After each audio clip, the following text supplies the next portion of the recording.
జీవితంలో పోరాడటానికి సిద్ధపడిన వారికి మాత్రమే అత్యధికమైన దీవెనలు అనుగ్రహించబడుతుంది. ఈరోజు పోరాడాల్సింది నీ మైండ్లో. మిమ్మల్ని అడుగుతున్నా, how strong is your mind? మీ మైండ్లో ఎంత ధైర్యం ఉంది? చాలా మంది గుండె ధైర్యం అంటారు. వాట్ ఈస్ గుండె ధైర్యం? ఈ గుండె డుప్పును కొడతానికి తట్టుకుంటాగా?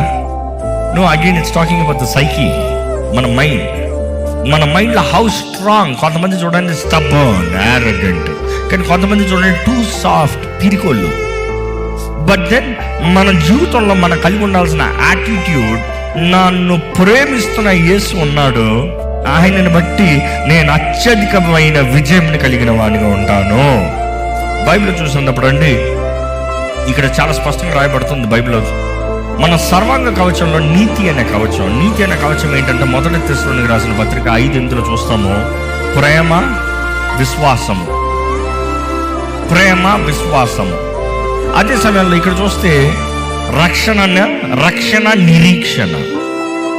ఇక్కడ చూస్తే రక్షణ నిరీక్షణ, కేవలం రక్షణ అన్న హెల్మెట్ కాదు, రక్షణ నిరీక్షణ పౌలు రాస్తున్నాడు మళ్ళీ అక్కడ. And one of the oldest letter book is in the new testament చూస్తే తెస్సలోనికి రాసిన పత్రిక. అక్కడ ఆయన మెన్షన్ చేస్తూ రాస్తున్నాడు, ఇదిగో ఏంటి, ప్రేమ విశ్వాసము అండ్ రక్షణ నిరీక్షణ.